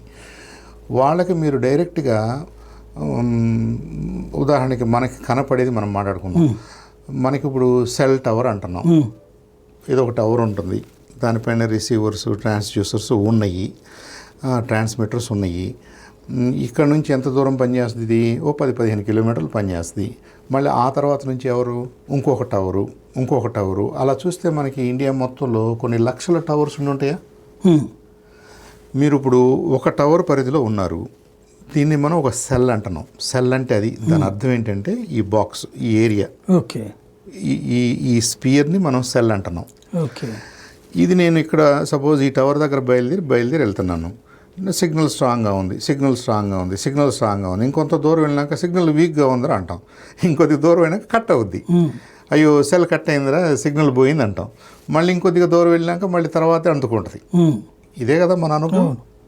మనం చిన్నప్పుడు 10 సంవత్సరాల క్రితం మన భాష ఇదే, ఫోన్ పట్టుకుని డాబా పైన ఎత్తుక్కునే, ఇక్కడ సెల్ సిగ్నల్ సరిగ్గా లేదు, చెట్టు మీద ఎక్కి కూర్చుని మనం ప్రయాణం చేస్తున్నప్పుడు తరచుగా వచ్చేది ఇది. మీరు బైక్ మీద వెళ్తున్నప్పుడు ఒక 5-10 కిలోమీటర్లు వెళ్ళిన తర్వాత సిగ్నల్ వీక్గా ఉందా, ఇంకాసేపు కడప జిల్లాలో ఇప్పుడు మా పాపకి ఎగ్జామ్ రిజల్ట్ తెలియడం కోసం కడప జిల్లాలో ఒక మారుమూల ఊళ్ళో ఉన్నాను. అక్కడ ఉన్న గుడి పైన, గోపురం పైన ఉన్నటువంటి ఒక ప్లేస్ దగ్గర వచ్చింది, అక్కడికి అట్లాగే ఫోన్ పట్టుకుని. అది అంటే ఏంటి అనమాట, ఆ పర్టికులర్ ఏరియాలో సెల్ సిగ్నల్ చాలా వీక్గా ఉంది. మీరు ఏమీ అడ్డం లేకుండా కొద్దిగా క్లియర్గా వెళ్ళిన చోట మీ ఫోన్కి సరిపోను అందింది. ఇది మనకు రియాలిటీ. ఇప్పుడు ఈ సెల్ టవర్ అనేది ఫిక్స్ అయి ఉంది, దానికి చుట్టూ మనం కొంత ఏరియా కవర్ చేయగలుగుతున్నాం. ఇప్పుడు మీరు కొండ ప్రాంతంకి వెళ్దాం, లడాఖ్లో ఉండే మొత్తం జనాభా ఎంత ఉంటారు? లక్షల్లో ఉంటారు. కానీ ఏరియా ఎంత ఉంది? వాస్ట్గా ఉంటుంది. అంటే వాళ్ళ విలేజ్లో 5-10 మంది ఉంటారు ఒక్కో విలేజ్లో. ఎక్కడ పెడతారు మీరు టవరు? ఎంతమంది కని పెడతారు? ఎన్ని టవర్లను పెడతారు?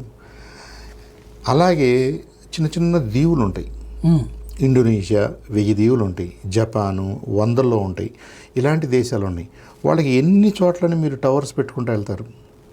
పెట్టలేరు. మన ఇండియా లాంటి దాంట్లో కూడా మనం ప్లేన్స్లో ఉన్నాం కాబట్టి మనకు టవర్ ఉంది, మనకి హ్యాపీగా సిగ్నల్ ఉంటుందని అనుకుంటున్నాం. మీరు కొండ ప్రాంతాలకు వెళ్తే, మన గిరిజన ప్రాంతాలు ఏది, మన ట్రైబల్ ఏరియాస్, సెటిల్మెంట్స్లోకి, విశాఖపట్నం ఏరియాలోకి వెళ్తే నా ఉద్దేశం ఇంత కంఫర్టబుల్గా ఉండదు. బిఎస్ఎన్ఎల్ ఒకటి, అది కూడా తక్కువ ఉంటుంది సిగ్నల్ ఉంటుంది.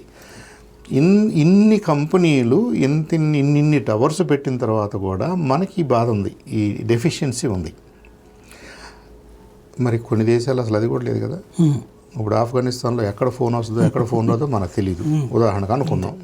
It's not to blame them, ఎందుకంటే వాళ్ళది హిల్ ఏరియా, ఎక్కువగా హిల్స్ ఉన్నాయి, పెద్ద పెద్ద హిల్స్ ఉన్నాయి, ఎక్కడెక్కడో కొన్ని చిన్న చిన్న సెటిల్మెంట్స్ ఉన్నాయి. ఇవన్నీ చేయడానికి వీలు కాదు. అప్పుడు ఈ సెల్లో నుంచి నువ్వు ఆ సెల్లోకి వెళ్తే ఎలా సిగ్నల్ అందుతుందో, ఈ మధ్యలో ఎక్కడో ఇక్కడ బాగా ఉన్నట్టుంది, వీక్ అవుతుంది, మళ్ళీ వీక్గా మళ్ళీ పెరుగుతుంది. అంటే అన్ని యూర్లాగా కనపడుతున్నాయి మనకి. ఒక చోట ఏమో స్ట్రాంగ్గా ఉన్నట్టుంది, ఒక చోట వీక్గా ఉన్నట్టుంది, ఒక చోట స్ట్రాంగ్గా ఉన్నట్టుంది. ఇలా నడుస్తుంది మన సిగ్నల్ స్ట్రెంత్ అనుకున్నాం. బికాస్ సెల్ ఈజ్ ఫిక్స్డ్, ఈ cell tower is fixed. One web వాళ్ళు, స్టార్ లింక్ వాళ్ళు ఏమన్నారంటే, ఈ సెల్ టవర్ లేదనుకోండి, ఇప్పుడు మీకు ఈ సిగ్నల్ ఆకాశంలో నుంచి వస్తుంది అనుకోండి, ఒక శాటిలైట్ వెనక ఇంకో శాటిలైట్ ఉందని నేను చెప్పాను అనుకోండి, పైనుంచి శాటిలైట్ అందరినీ కవర్ చేయగలదు కదా. ఎప్పుడైతే ఒక శాటిలైట్ నిన్ను దాటి ముందుకెళ్ళింది అనుకున్నావో, దీని వెనక శాటిలైట్ వచ్చేసింది అనుకోండి, అంటే నువ్వు ఫిక్స్డ్ ఉన్నావు, ఈ టవర్స్ లాంటివి మూవ్ అవుతున్నాయి. నీకు ఇంటరప్షన్ లేకుండా బ్యాండ్ విడ్త్ దొరుకుతుంది. మంచిదే కదా. అంతే. టవర్స్ ఫిక్స్ అయ్యి ఉన్నప్పుడు మనం టవర్స్ మధ్యలో గుండా బైక్ మీద వెళ్తున్నప్పుడు మనకి అది ఆ సర్వీస్ దొరుకుతుంది. నువ్వు కదలొద్దు, నువ్వు ఎక్కడే ఉండు, నేను టవర్స్నే కదిపిస్తా. చుట్టూ ఒక టవర్ పోయినాక ఇంకో టవర్ వచ్చినట్టుగా ఒక సెటిలైట్ వెళ్ళిపోయిన తర్వాత ఇంకో సెటిలైట్ వస్తుంది నీ మీదకి, నీకు అందుబాటులోకి. అవి ఎలా ట్రాన్స్ఫర్ చేసుకుంటాయో టెక్నాలజీ మనకు అనవసరం. కానీ యాజ్ ఎ యూజర్ నా ఫోన్ అయితే పనిచేస్తుంది, నేను ఎక్కడున్నా పనిచేస్తుంది, నేను కొండ మీద ఉన్నా పనిచేస్తుంది, నీళ్ళలో ఉన్నా పనిచేస్తుంది, ఊరు మధ్యలో ఉన్నా రెండు ఊర్ల మధ్యలో ఉన్నా పనిచేస్తుంది. ఇది వన్ వెబ్ మోడల్. ఓకే. వాళ్ళు ఇంగ్లాండ్ కంపెనీ అది. దానికి కౌంటర్ అమెరికన్ కంపెనీ, సరే అమెజాన్ వాళ్ళు ట్రై చేస్తున్నారు, అనేక కంపెనీస్ ట్రై చేస్తున్నారు. స్పేస్ ఎక్స్ కాదు, ఈ స్టార్ లింక్ వాడు ఎలాన్ మాస్క్ వాళ్ళదే, వాళ్ళు కూడా ట్రై చేస్తున్నారు. మరి ఇప్పుడు ఈ గ్లోబ్ మొత్తాన్ని కవర్ చేసే కాన్స్టలేషన్ ఆఫ్ శాటిలైట్స్ కావాలి మీకు. ఓ పెద్ద సమూహం కావాలి. ఒకదానమ్మటి ఒకటి తిరుగుతూ ఉంటే దాదాపుగా అన్ని ఏరియాస్ని కవర్ చేస్తూ ఉంటాయి, గ్లోబ్ అంతా కవర్ చేస్తూ ఉంటాయి. అంటే మీకు వందల్లో వేలల్లో శాటిలైట్స్ కావాలి. ఇవి మన ఇన్సాట్ లాగా అంత పైకి వెళ్ళి మీరు 36,000 కిలోమీటర్ల దూరంలో ఉండాల్సిన శాటిలైట్స్ కాదు ఇవి. ఇవి సెల్ టవర్ లాంటి టెక్నాలజీ ఇది. అంటే మనకి అందుబాటులో ఉంటే చాలు, 100 కిలోమీటర్లు, 200 కిలోమీటర్లు, 300 కిలోమీటర్ల హైట్లో ఉంటే చాలు అనుకోండి. మరి దాన్ని లాంచ్ చేయడానికి వాళ్ళకి కేపబిలిటీ కావాలి, మనకి కేపబిలిటీ కావాలి. మనం ముందున్నాం. ఓకే. ఇప్పుడు రేపటి నుంచి ఎవరైనా వచ్చి అబ్బాయి మాకు 10 పంపండి అన్నారు అనుకోండి, పంపుతాం. ఇప్పుడు వాళ్ళు అడగా సెల్ కంపెనీలు మన వాళ్ళని అడగాలి ఇప్పుడు. అంటే వన్ వెబ్ లాంటి ఐడియాస్ ఉన్న కంపెనీస్. అదే ఇప్పుడు నాకు ఇంకా టవర్స్ వద్దు, నేను జియో అనే కంపెనీ, నేను ఇంక ఎక్కువ టవర్స్ పెట్టాలని అనుకోవట్లేదు, నేను ఎయిర్టెల్ అనే కంపెనీ, నాకు ఎక్కువ టవర్స్ అవసరం లేదు, నాకు లో ఎర్త్ ఆర్బిట్లో ఈ లింక్ ఏర్పడటం కోసం, ఏ సెటిలైట్ లింక్ ఏర్పడటం కోసం నాకు సెటిలైట్స్ కావాలి. నిన్న ఈ సునీల్ మిత్తల్ ఈ ప్రకటన చేశాడు, గవర్నమెంట్ ఓకే చేస్తే కనుక మేము శాటిలైట్ ద్వారా సిగ్నల్స్ ఇస్తాము అన్నది. అదే ఇదే అది అలాంటి వాటిని అందుబాటులోకి తీసుకురావడానికి లో కాస్ట్ అఫైర్ ఇది. మీరు ఒక సెల్ టవర్ కట్టడానికి, మెయింటైన్ చేయడానికి మీకు ఎంత కష్టమో, మరి ఆ మోడల్ కాకుండా వన్ వెబ్ లాగా, స్టార్ లింక్ లాగా మీరు కొన్ని వందల సెటిలైట్స్ నేను పైన పెట్టాలి అనుకున్నప్పుడు ప్రతిసారి మీరు పిఎస్ఎల్వి దగ్గరికి వెళ్ళలేరు, ప్రతిసారి మీరు ఏరియన్ లాంటి పెద్ద రాకెట్ని వాడలేరు, వాడాల్సిన అవసరం లేదు, దే ఆర్ వెరీ ఎక్స్పెన్సివ్. దానికి ఆల్టర్నేటివ్గా మనకి ఎస్ఎస్ఎల్వి వచ్చేసింది. ఇప్పుడు మరి ఇలాన్ మస్కే కాదు, వన్ వెబ్బే కాదు, రేపటి నుంచి ఎయిర్టెల్కి ఆలోచన రావచ్చు, జియోకు రావచ్చు. వీళ్ళు మాకు ప్రతి వారం 2గా పంపాలండి, 5 పంపాలండి, 10 పంపాలండి అన్నారనుకోండి, పంపుతాం. ఈ సెటిలైట్స్ ఒక సిరీస్ ఆఫ్ సెటిలైట్స్, ఒక కన్స్టలేషన్ ఆఫ్ సెటిలైట్స్ పైన ఉన్నప్పుడు మీకేమవుద్ది, ఆంధ్రాని కవర్ చేద్దాం, ముందు ఈ స్ట్రిప్ కవర్ చేద్దాం, parts of Karnataka, parts of Andhra, తర్వాత parts of Karnataka, parts of Orissa, parts of Maharashtra, parts of Madhya Pradesh అనుకుంటూ మొత్తం బిల్డ్ చేయొచ్చు మీరు. లేక మీకు హై యూసేజ్ ఉన్నటువంటి మెట్రోపాలిటన్స్ ఎక్కడైతే ఉన్నాయో, కాస్మోపాలిటన్ సిటీలు, ఢిల్లీ కవర్ చేద్దాం, బాంబే కవర్ చేద్దాం, కలకటా కవర్ చేద్దాం, చెన్నై కవర్ చేద్దాం, హైదరాబాద్ కవర్ చేయండి. ఎవెన్చువల్గా ఏమవుతుంది, మీకు దేశం మొత్తాన్ని కవర్ చేసే కేపబిలిటీ మీకు వస్తుంది. అప్పుడు మీ వరకు మీకేముంది, ప్రపంచంలో ఎవరికైనా మీరు అందుబాటులోకి వస్తారు. గుండ్రంగా తిరుగుతున్నారు కదా, ఇప్పుడు ఒక బ్యాండ్లో మీరు తిరుగుతున్నప్పుడు ఈ instrument can be used for anybody కదండి. అంటే ఇప్పుడు ఎయిర్టెల్ ఇండియన్ కంపెనీ అనుకుని గిరిగీసుకుని కూర్చోవాల్సిన అవసరం లేదు, ఎవరికైనా ఈ సిగ్నల్ని మళ్ళీ రీట్రాన్స్మిట్ చేయగలదు, ఈ బ్యాండ్ విడ్త్ను ప్రొవైడ్ చేయగలదు. ఇప్పుడు మనం ఏసీటీ అనే కంపెనీలో మన గుంటూరులో ఉన్నాళ్ళు 90% ఈ బ్యాండ్ విడ్త్ కొనుక్కుంటున్నారు. ఇప్పుడు అది కాకపోతే మనం ఎవరి దగ్గర కొనుక్కోవాలి, ఎక్కువ మంది ప్రొవైడర్స్ లేరు. ఎయిర్టెల్ ఉన్నారు, బిఎస్ఎన్ఎల్ ఉన్నారు, కానీ ఏదో అంత పాపులర్ కాదు అనుకోండి. రేపు ఈ టెక్నాలజీ ఆలోచించండి, ఎయిర్టెల్కి 100 సెటిలైట్లు ఉన్నాయి, బిఎస్ఎన్ఎల్కి 100 సెటిలైట్లు ఉన్నాయి, జిఎస్ ఇంకొకళ్ళకి ఉన్నాయి. అసలు వాళ్ళ మధ్యలో some sort of collaborative arrangement ఉంది. ఎవరిదైతే ఏమైందయా, మీరు మా దాంట్లో ఎంత వాడుకున్నారో అది నేను లెక్క కట్టుకుంటాను, దాని షేర్ నాకు ఇవ్వండి. అంటే ఏంటి, ఒక కామన్ కన్స్టలేషన్ ఆఫ్ సెటిలైట్స్ని కనుక మీరు మనకు అందుబాటులోకి తీసుకొస్తే ఈ టవర్సు పంట పొలాలు పాడు చేయటం, ప్రతి చోట జనరేటర్ పెట్టడం, ప్రతి చోట బ్యాటరీలు పెట్టడం, ఈ పని అంతా తగ్గిపోద్ది కదా. అవును. It becomes more efficient. మీరు ఎన్నాళ్ళు సర్వ్ చేయలేని రిమోట్ ప్రాంతాలకి, కొండ ప్రాంతాలకి, అడవి ప్రాంతాలకి, శ్రీశైలం అడవుల్లో కూడా మీరు సిగ్నల్ రావడానికి అవకాశం ఉంటుంది. రైట్. ఇక్కడ ఈ గ్రౌండ్ లెవెల్లో ఇప్పుడు ప్రతి సెల్ కంపెనీ కూడా టవర్స్ ఇవన్నీ బోల్డ్ అంత కాస్ట్ పెడుతుంది. దీన్ని కంపేర్ చేసినప్పుడు ఏది వైబుల్ అవుతుంది? నా ఉద్దేశం ఇప్పటికిప్పుడు కాస్ట్ డిఫరెన్స్ ఏమైనా ఉండొచ్చేమో, కానీ ఓవరాల్గా శాటిలైట్ టెక్నాలజీనే చీప్ అవుతుంది. మీరు ఈ టవర్స్ వరకు మీరు చేసినటువంటి ఈ physical cable, optical fibre cable, ఇప్పుడు టవర్ ఒక్కటే కాదు కదా, మీరు మళ్ళీ కింద పైప్ రన్ చేస్తున్నారు. Tower to tower communication pipe ఉంది, ఆప్టికల్ ఫైబర్ లైన్ ఉంది. అంటే దేశం మొత్తం కొన్ని వేల కోట్ల రూపాయలు పెట్టి మీరు కొన్ని వేల కోట్ల రూపాయలు, మేబీ లక్షల కోట్లు పెట్టేసి ఉంటారు ఇప్పుడు అన్నీ కూడుకుంటే. ఇంత డబ్బులు మీరు భూమిలో పాతి పెట్టారు ఆప్టికల్ ఫైబర్ రూపంలో. మధ్యలో ఈ టవర్స్ పెడుతున్నారు, ఇవి లక్షలకు వచ్చేసినాయి. ఈ సిస్టమ్ అంతా కూడా మీరు రెప్లికేట్ చేయొచ్చు యూజింగ్ శాటిలైట్స్. ఇప్పుడు OneWeb అనేవాళ్ళు, స్టార్లింక్ అనేవాళ్ళు, వాళ్ళ గోల్ నా ఉద్దేశం ఇమీడియట్గా అమెరికా కాదు, ఇమీడియట్గా UK కాదు. ఏ దేశాల్లో అయితే ఈ ఫెసిలిటీ లేదో ఆ దేశాలకు ప్రొవైడ్ చేస్తారు వాళ్ళు. మనకి సెల్ ఫోన్స్ వచ్చినప్పుడు కూడా అమెరికాలో సెల్ ఫోన్ పాపులర్ కాదు. ఎందుకని? అమెరికాలో ఆల్రెడీ ల్యాండ్ లైన్ ఉంది, ప్రతి ఇంటికి ల్యాండ్ లైన్ ఉంది, ప్రతి ఆఫీస్లోనూ ల్యాండ్ లైన్ ఉంది.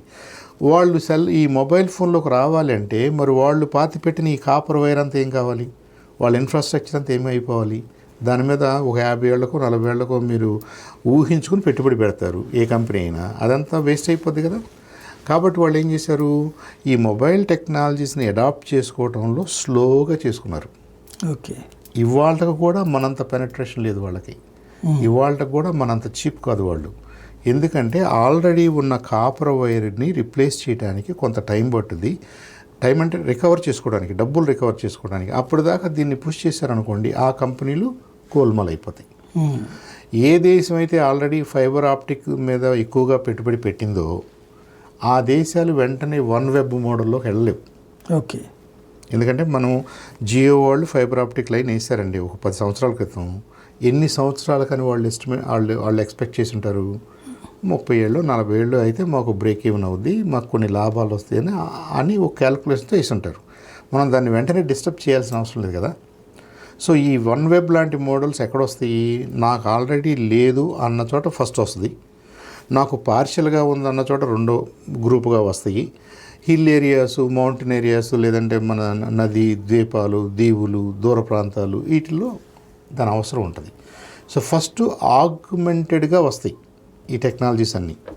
మనకి హిమాలయన్ బెల్ట్లో మనకి లేదు, మనకి రాజస్థాన్ బోర్డర్స్లో మనకి లేదు, మనకి ఇంకో ప్రాంతంలో మన ఎక్కడైతే మనకి ఇవి పర్వతాలు ఉన్నాయో అక్కడ లేదు మనకి అన్నారనుకోండి, బ్యాండ్ విడ్త్ అవైలబుల్గా లేదన్నారనుకోండి, ఆ ఏరియాస్ని ప్రాబబ్లీ ఇలాంటి సాటిలైట్స్ కవర్ చేయగలవు. రైట్. అంటే ఫ్యూచర్లో ఇట్లయితే కనుక ఎవరైనా కొత్తగా కంపెనీ పెట్టేవాళ్ళు ఈ గ్రౌండ్ కేబుల్ దీని మీద కాన్సన్ట్రేట్ చేయకుండా డైరెక్ట్గా శాటిలైట్స్ని పెట్టేసి లైన్లోకి దిగిపోవచ్చు కదా, వెళ్ళాలి. వరల్డ్ వైడ్ బిజినెస్ అంతా that is how the next జనరేషన్లో అదే చూడొచ్చు. నెక్స్ట్ రెవల్యూషన్ అక్కడే జరగబోతుంది. ఇంకా మనం ల్యాండ్ మీద లైన్లు పెట్టుకోవటాలు అదంతా అవసరం లేదు.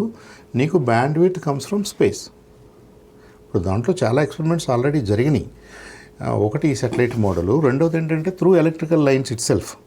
ప్రతి ఇంటికి ఎలక్ట్రికల్ కనెక్ట్ ఉంది కాబట్టి ఎలక్ట్రికల్ లైన్స్ ద్వారానే మనం ఇది కూడా ఎందుకు చేయకూడదనే ప్రయత్నాలు అనే రీసెర్చ్ జరుగుతుంది. కానీ it's not fruitful for various reasons. అందుకని మళ్ళీ ఈ సాటిలైట్ మోడల్లోకి వచ్చారు. నేను నేల మీద పెట్టే సాటిలైట్ ఫిక్స్డ్గా ఉంది, జనాల్ని తిరగమంటున్నాను, దగ్గరగా రా దూరంగా వెళ్ళమంటున్నాను. అలా కాదు, మీరు ఉన్న చోటే ఉండండి, మీ మీదకి నేను సాటిలైట్స్ తీసుకొస్తాను, మీకు ఆ బ్యాండ్ విడ్త్ ఇస్తాను. అది వైర్లెస్ మోడెమ్స్ అన్ని చోట్ల ఉన్నట్టు మనకి. రైట్. మనకి సాధారణంగా ఈ నారాయణన్ గారి ఉదంతం చూస్తాం, క్రయోజెనిక్ ఇంజన్ స్టార్టింగ్ టైంలో ఆయన దెబ్బతీయడం ఇట్లాంటిది. అంటే మనం ఫ్యూచర్లో ఎదుగుతామన్నప్పుడు ఆయన దెబ్బతీయడమో లేకపోతే ఆ రోజున సైంటిస్టులను దెబ్బతీయడమో జరిగింది. ఇప్పుడు ఇలాంటి చీఫ్ అండ్ బెస్ట్ ఇస్తున్నాం, మనం బతకనిస్తారా అమెరికా వాళ్ళు? అది మనకి 50 years నుంచి కూడా అది ట్రూనే కదండి. ఇప్పుడేం కాదు కదా. అనేక మంది సైంటిస్టులు ఇప్పుడు మనకి 60s మనం స్టార్ట్ చేసినప్పటి నుంచి ఇప్పటి వరకు కూడా ఇండియా ఎప్పుడూ కాంపిటేటివ్గానే ఉంది. ఇండియా ఎప్పుడూ కాస్ట్ ఎఫెక్టివే, ఇండియా ఎప్పుడూ చీప్గానే చేయగలుగుతుంది. కాబట్టి ఇది ఎంత బాగా ఎందుకు చేయాలి, దీని మీద ఎప్పటికప్పుడు ఒక నిఘా పెట్టాలి, కొంత ఆంక్షలు పెట్టాలి అని కొన్ని దేశాలు ట్రై చేయొచ్చు. అవి గ్లోబల్గా ఉన్నటువంటి పాలిటిక్స్కి సంబంధించిన అంశం, కామర్స్కు సంబంధించిన అంశం. దాన్ని ఎదుర్కోవాల్సిన బాధ్యత మనకుంటుంది. కాబట్టి ఇందాక నేను ఇప్పుడే కాదు, any lab, any institution, anything especially like atomic commission లాంటివి కానివ్వండి, మన ఇస్రో లాంటివి కానివ్వండి, ఇలాంటివి లేదా డిఆర్డిఓ మనం చేస్తున్న ఎక్స్పెరిమెంట్స్ మీద ప్రపంచ దృష్టి ఉంటుంది. మరి ముఖ్యంగా పెద్దల దృష్టి ఉంటుంది. వీళ్ళు పోటీకి వస్తున్నారు, వీళ్ళు పెరుగుతున్నారు, మనకి కాంపిటేటర్స్ అవుతారు అన్నది వస్తుంది. మనకి కాంపిటేటర్స్ అంటే వాళ్ళనేదో మనం దెబ్బతీస్తామని కాదు, వాళ్ళ బిజినెస్ ఆపర్చునిటీస్నైనా మనం దెబ్బతీస్తాంగా, అక్కడికి వచ్చేసాంగా ఇప్పుడు. కాబట్టి ఏం చేస్తారు వాళ్ళు, ఇండియాకి అమెరికాకి ఏదో చిన్న తేడా వచ్చింది. ఫస్ట్ వాళ్ళు దేన్ని టార్గెట్ చేస్తారు, ఈ ఇన్స్టిట్యూషన్స్ని టార్గెట్ చేసి వీటి మీద ఆంక్షలు పెడతారు. మీకు గుర్తుందో లేదో, లేట్ 80sలో సీనియర్ బుష్ ప్రెసిడెంట్గా ఉన్నప్పుడు మన ఐఎస్ఆర్ఓ మీద 301 శాంక్షన్స్ పెట్టాడు. అమెరికాలో 301 శాంక్షన్స్ అంటే ఏంటంటే, ఫలానా ఫీల్డ్లో మీకు మాకు ఈ కమర్షియల్ సంబంధాలు ఉండవు. ఉదాహరణకి మనం పిఎస్ఎల్వి డెవలప్ చేస్తున్న రోజుల్లో మైక్రో గేజెస్ అని చెప్పేసి చిన్న చిన్న పరికరాలు ఉంటాయి, టెస్టింగ్లో వాడుకుంటారు. అంటే ఒక వస్తువుని పైనుంచి లోడ్ ఎక్కువ పెట్టినప్పుడు ఇది ఎలా బిహేవ్ చేస్తుంది అని తెలుసుకోవడానికి చిన్న చిన్న స్ట్రెయిన్ గేజెస్ అంటారు. అవి మనం యుఎస్ నుంచి కొనేవాళ్ళం. అది ఇవ్వద్దు అన్నాడు ఆయన. అది ఇవ్వకపోతే అది చిన్నదే కదా అనుకుని మీరు మిగతా యాక్టివిటీ జరగదు. ఇప్పుడు మీకు ఇంట్లో అంతా ఇస్తాం కానీ ఫ్యూజ్ వైర్ ఇవ్వమని అనుకోండి, అది మాత్రం సీల్డ్ అన్నారనుకోండి, మీరేం చేస్తారు? అలా మనకి 301 శాంక్షన్స్ ఐఎస్ఆర్ఓ మీద పెట్టారు. ఐ థింక్ అన్ని దేశాలు కూడా అలాంటి ప్రయత్నాలు చేస్తాయి. రష్యా ఇప్పుడు మనకు పెట్టలేదు కానీ డిలే చేస్తారు. మనం ఎట్లాగా దాన్ని అధిగమించాం అప్పుడు చేశారు. అంటే కొంత డిలే అయింది, మనకు నష్టం వచ్చింది. మళ్ళీ తర్వాత మనకి వాళ్ళకి సంబంధాలు మెరుగైన తర్వాత మళ్ళీ ఇచ్చారు అనుకుందాం. ఇప్పుడు అలాగే రష్యన్స్ మనతో ఏం చేయొచ్చు, వాళ్ళు మనకి ఫ్రెండ్లీ దేశంగా ఉంటూనే మనకి క్రయోజనిక్ ఇంజిన్ ఇస్తామంటూనే ఫర్ వేరియస్ రీజన్స్ టెక్నాలజీ ట్రాన్స్ఫర్లో డిలే జరిగిందనుకోండి, వాళ్ళ సైంటిస్టులు ఇక్కడ రావడానికి 2 నెలలు లేట్ అయింది, మనం తెలుసుకోవడానికి 2 నెలలు లేట్ అయింది, అలా లేట్ అయింది, ఇలా లేట్ అయింది, చివరికి ఎంత లేట్ అయింది, 8 years లేట్ అయింది. మరి అది అనుకోకుండా యాదృచ్ఛికంగా జరిగిందా, లేదంటే దాని వెనక కూడా ఏదన్నా ఐడియా ఉందా, మనకు తెలియదు. మనం బ్లేమ్ చేయలేం. ఇలాంటి ఇబ్బందులు అయితే డెఫినెట్గా ఉంటాయి. కాబట్టి మనం ఎప్పుడు ఏం చేస్తాం, ఆల్టర్నేటివ్స్ కోసం మన R&D చేసుకుంటూనే ఉంటాం. దొరికితే తీసుకుందాం, వాళ్ళు ఇస్తానంటే తీసుకుందాం, కానీ ఫర్ ఎవర్ మనం తీసుకుంటూనే ఉండకూడదు. మనం చేయడానికి కూడా రెడీ అవ్వాలి. కాబట్టి ఇండియా ఎక్కడ స్మార్ట్గా బిహేవ్ చేసిందంటే, రైట్ ఫ్రమ్ ద బిగినింగ్ మనకి లేనిది మనం తీసుకున్నాం, లేని నాలెడ్జ్ని ఎక్వైర్ చేసుకున్నాం, అవసరమైన చోట కొనుక్కున్నాం. But at the same time 100% మనం చేయటానికి మాత్రం ప్రణాళికలు ఎప్పుడూ ఉన్నాయి. ఎప్పుడూ ఉన్నాయి. కాబట్టి ఇవాళ మన రాకెట్స్లో, మన శాటిలైట్స్లో దాదాపుగా 95-98% డొమెస్టికే. ఇంకా ఇప్పటికీ డిపెండెన్సీస్ ఉంటాయి. 20%, 2-3% ఉంటుంది. ఈ అడ్వాన్స్డ్ సైంటిఫిక్ ఇన్స్ట్రుమెంట్స్ అనుకోండి, ఒక్కోసారి మనకు ఆ మెటీరియల్ ఉండదు, ఇక్కడ మనం వేరే వాళ్ళ దగ్గర తీసుకోవాల్సి వస్తుంది. ఇప్పుడు శాటిలైట్ ఎక్కడో ఉందండి, శూన్యంలో ఉంది అనుకుందాం, అంటే అక్కడ ఏం పెద్ద ఎయిర్ లేదు, గురుత్వాకర్షణ శక్తి లేదు, ఏదో దాని ఎప్పుడు అది పడుతుంది. మరి దానికి డైరెక్షన్ మారాలంటే మనం ఇంతకుముందు ఏదో చిన్న చిన్న థ్రస్టర్స్ ఉంటాయి, అది ఇదని మాట్లాడుకున్నాం. అది వెళ్ళేటప్పుడు వచ్చేటప్పుడు పనిచేస్తాయి, కానీ మీకు ఆర్బిట్లో ఉన్నప్పుడు అది ఒక్కటే అవసరం లేదు. ఎలక్ట్రిసిటీ అయితే మీకు ఉంది, సోలార్ ప్యానల్స్ ఉన్నాయి. కాబట్టి ఎలక్ట్రిసిటీని వాడుకుని ఇంకేదన్నా ఇన్స్ట్రుమెంట్ వాడుకుని దీన్ని మనం డైరెక్షన్ మార్చాలి అన్నప్పుడు ఒక ఇన్స్ట్రుమెంట్ ఉంటుంది, దాన్ని జైరోస్కోప్ అంటారు. ఆ జైరోస్కోప్ ఏంటంటే, మీరు 3 చక్రాలు ఊహించుకోండి, సైకిల్ చక్రాలు లాంటివి. సైకిల్ చక్రం ఎలా ఉండి వదిలేస్తే పడిపోద్ది. కానీ బాగా తిరుగుతున్న చక్రాన్ని మీరు దానికి అడ్డంగా ఇంకో చక్రం కూడా ఊహించుకుని దీన్ని బాగా తిప్పుతూ ఇలా మూడు చక్రాలని 3 డైరెక్షన్స్లో 60 డిగ్రీలు అపార్ట్గా పెట్టి మీరు బాగా తిప్పుతున్నారు అనుకోండి, ఈ 3 విడిపోవు. ఒకటి, ఈ 3 కలిసి ఏది ఎక్కువ తిరుగుతుందో దాని ఇన్ఫ్లుయెన్స్లో ఈ 3 డైరెక్షన్లు మారుతుంటాయి. కాబట్టి ఈ ఇన్స్ట్రుమెంట్ని వాడి, అంటే 3 రింగుల్ని వాడి వాటిని డిఫరెంట్గా స్పిన్ చేయటం వల్ల ఈ 3 బాడీ దేనికైతే అటాచ్ అయ్యిందో అది కూడా మారుద్ది, ఓరియంటేషన్ మారుద్ది. అది వాడతారు స్పేస్లో. అది వాడాలంటే మీకు కాపర్ కావాలి, బెరీలియం కావాలి. బెరీలియం మన దగ్గర లేదు. మనం జనరల్గా యూరోపియన్ కంట్రీస్ నుంచి కానీ, అమెరికా నుంచి కానీ, రష్యా నుంచి కానీ కొనుక్కుంటాం. ఆ బెరీలియం వరకు మేము ఇవ్వనని కూర్చున్నారనుకోండి, మీరు చేసిందంతా ఇలా ఇలా అంటే దాని వాల్యూమ్ తక్కువ ఉండొచ్చు, మొత్తం తలకాయలా అంటే అది గుండెకాయ. అది అది అలా అలా ఉంటాయి. I think that's a continuous game. అది నేను ఇందాక ఏం చెప్తున్నానంటే, ఇలాంటి ఎక్స్పెరిమెంట్ చేసినప్పుడు ఇది సక్సెస్ అయినప్పుడు బాడీ పాలిటిక్ని మనం థ్యాంక్స్ చెప్పాలి అన్నాను. ఇది విఘ్నత. మీకు ఎక్కడ అర్థం వస్తుందంటే, డైరెక్ట్గా మన ఎమ్మెల్యేలు మన ఎంపీలు వచ్చి ఇక్కడ నట్ అండ్ బోల్ట్లు చేయలేకపోవచ్చు, అది వాళ్ళ పని కూడా కాదు. కానీ వాళ్ళ పని ఒకటి ఉంది, అంతర్జాతీయంగా మనకి సత్సంబంధాలు ఉండాలి. ఏ ఏ దేశాలతో ఎలాంటి సంబంధాలు ఉండాలో అనేది మనకి ఈ అకాడమిక్ ఇన్స్టిట్యూషన్స్, రీసెర్చ్ ఇన్స్టిట్యూషన్స్ మీకు చెప్పుకుంటున్నారు. మనకి రష్యాతో అవసరం ఉంది, మనకి అమెరికాతో అవసరం ఉంది, మనకి ఫ్రాన్స్తో అవసరం ఉంది. అవసరం ఉందంటే మనకు డిపెండెన్సీ ఉంది. కాబట్టి మనం ఈ రిలేషన్షిప్స్ని ఇలా మెయింటైన్ చేయాల్సిన అవసరం ఉంటుంది. మీరు ధన్మంట బంగ్లాదేశ్లో ఏదో జరిగింది కాబట్టి మన ఎక్స్టర్నల్ మినిస్టర్ గారు వచ్చేసి ఏదో మాట్లాడేస్తే అవ్వదు, అట్ట కుదరదు. అది అంత సెన్సిటివిటీ మన పొలిటీషియన్స్లో ఉండాలి. ఓకే, అది జవహర్లాల్ నెహ్రూ గారి టైం నుంచి ఇప్పటి వరకు కూడా అది ప్రదర్శించింది ఇండియా.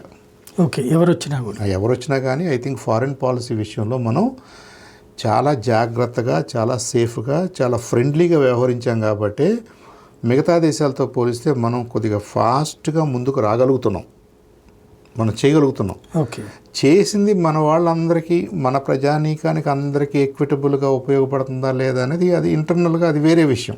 రైట్. ఇప్పుడు అంటారు కదా కొంతమంది పొలిటీషియన్స్, మనం సంపద క్రియేట్ చేయటమే కాదు డిస్ట్రిబ్యూట్ చేయటం కూడా ఇంపార్టెంట్ అని. ఇప్పుడు చేయగలుగుతున్నాం. పెద్ద పెద్ద వాళ్ళు, పెద్ద పెద్ద ఇండస్ట్రియలిస్టులు, లక్షల కోట్లు ఉన్న వాళ్ళని చూస్తున్నాం మనం. అసలు మరి ఆ ఉండటానికి, తినటానికి, పడుకోవడానికి లేని వాళ్ళు మన గుంటూరులోనే వేల సంఖ్యలో ఉన్నారు కదా. సో సమ్వేర్ ఇలాంటి ఇంటర్నల్ మేనేజ్మెంట్లో మన పొలిటీషియన్స్ ఫెయిల్ అవుతున్నా ఇంటర్నేషనల్ రిలేషన్స్ విషయంలో మాత్రం ఇండియా ఇంతవరకు 78 ఇయర్స్లో చాలా సక్సెస్ఫుల్గానే నడుపుకొచ్చిందని మనం అనుకోవాలి. రైట్. కాబట్టి మనం ఈ ప్రోగ్రామ్ సక్సెస్ వెనక డెఫినెట్గా ఆ పొలిటీషియన్స్ ఎవరైతే ఉన్నారో, మన ప్రభుత్వాలు ఏవైతే ఉన్నాయో వాళ్ళ పాత్ర, కనపడని పాత్ర, అద్వితీయమైనటువంటి పాత్ర ఉంది. వాళ్ళకు కూడా మనం థ్యాంక్స్ చెప్పాలి. అందుకని మొన్న పవన్ కళ్యాణ్ గారు శ్రీహరికోటకు వెళ్ళటం అనేది 2 రకాలుగా ఉపయోగపడింది. ఒకటి, దాని మీద అవేర్నెస్ ప్రజల్లోకి తీసుకురావటం.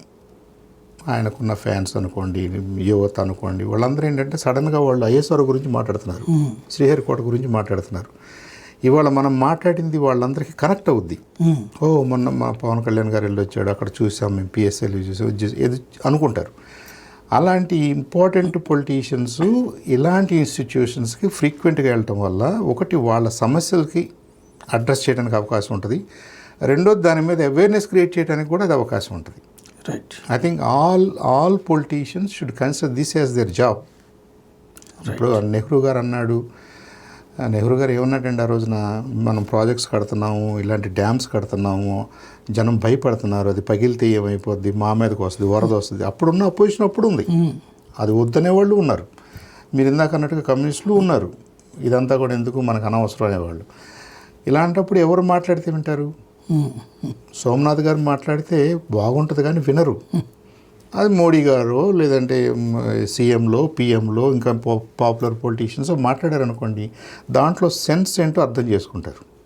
ఇప్పుడు జగన్మోహన్ రెడ్డి గారు నేను టోఫెల్ ఇంట్రడ్యూస్ చేస్తానన్నాడండి. ఎందుకు నాకు ఆ పాయింట్ నచ్చుదంటే, మీరు అంతా అయిపోయి 20 ఏళ్ళు వచ్చిన తర్వాత అంటే ఏంటని అడిగారు అనుకోండి, ఇట్స్ టూ లేట్. ఇప్పుడు డాక్టర్ గారి అబ్బాయి డాక్టర్ అవ్వడానికి ఎక్కువ ఛాన్స్ ఉంది. ఎందుకుంది? చిన్నప్పటి నుంచి దాని మీద అవగాహన పెరుగుతుంది, వాళ్ళకి అలవాటు అవుతుంది. మరి మన స్కూల్లో ఉన్నటువంటి ఈ విద్యార్థులు వాళ్ళ తల్లిదండ్రులు పెద్దగా చదువుకోలేదు, ఏమన్నా చదువుకుంటే 10th క్లాస్ ఇంటర్మీడియట్ వరకు చదువుకున్నారు. వాళ్ళకి ఎవరు కౌన్సిలింగ్ ఇవ్వాలి? రైట్. బాడీ ఇవ్వాలి, గవర్నమెంట్ ఇవ్వాలి. ఇప్పుడు ఇవాళ మీరు నన్ను 2 క్వశ్చన్లు అడిగారు, ఇంపార్టెంట్ క్వశ్చన్స్. యాక్చువల్గా అందరూ ఆలోచించాలి. సెల్ టవర్స్ ఇంపార్టెంటా, మనకి శాటిలైట్ ద్వారా బ్యాండ్ విడ్త్ కావాలని అడిగారు. ఇతర దేశాల్లో చేస్తున్నారు, వన్ వెబ్ చేస్తుంది, వాళ్ళ శాటిలైట్స్ మనమే పంపాం. ఒక్క దెబ్బలో 36 పంపాం ఇండియా నుంచి. అది మనం కావాలి అనుకుంటే మనకున్న ప్లస్లు మైనస్లు కూడా చెప్పాను నేను. మనం ఆల్రెడీ 1000 కోట్లు పెట్టి ఫైబర్ వేసాం, దాని సంగతి ఆలోచించాలి. కాబట్టి మీరు ఆ కవరేజ్ లేని ఏరియాస్కి ఈ శాటిలైట్ వాడుకోండి to start with. But eventually satellite ద్వారానే బ్యాండ్ విడ్త్ రావడం అనేది ప్రాబబ్లీ ఇంకో 20-30 సంవత్సరాల వరకు మనకు అందుబాటులో ఉన్న టెక్నాలజీ అని నాకు అనిపిస్తుంది. రైట్. ఇది గవర్నమెంట్స్ ఆలోచిస్తే వాళ్ళకి ఎక్కడైతే బ్యాండ్ విడ్త్ లేని సమస్య ఉందో ఆ ఇస్రోతో మాట్లాడుకుని, వన్ వెబ్తో మాట్లాడుకుని, అయ్యా మాకు కూడా 4 శాటిలైట్స్ మా ఏరియా మీద డిప్లాయ్ చేయండి, మాకు ఈ ప్రాబ్లం అయిపోద్ది. మధ్యప్రదేశ్ ఉంది, మహారాష్ట్ర ఉంది, చాలా ప్రాంతాల్లో ఇంకా బ్యాండ్ విడ్త్ లేదండి. మనం అంటాం కదా ఇండియాలో మొబైల్ పెనట్రేషన్ ఈజ్ 80% అంటాం. అంటే దాని అర్థం ఏంటి? ఒక 20% ఆఫ్ భూభాగానికి లేదు మనకి. లేదు. ఇలా ఇవ్వచ్చు. మన 20% భూభాగం అంటే చాలా దేశాల కంటే పెద్దది. అంతే కదా, పెద్దది. అందులో ఇప్పుడు మిలిటరీ స్థావరాలు కూడా పెట్టాలనుకుంటున్నాం, అండమాన్ నికోబార్ ఐలాండ్స్ అట్లాంటి. మీరు ఎక్కడైనా పెట్టండి, ముందు బ్యాండ్ విడ్త్ పెట్టుకోండి, సెక్యూర్గా పెట్టుకోండి, డెడికేటెడ్గా పెట్టుకోండి, షేరింగ్ ఇవ్వద్దు. అంతే కదా. కొన్ని ఇవన్నీ కూడా టెక్నికల్ క్వశ్చన్సే కానీ ఫిలసాఫికల్ క్వశ్చన్స్ కాదు. రైట్.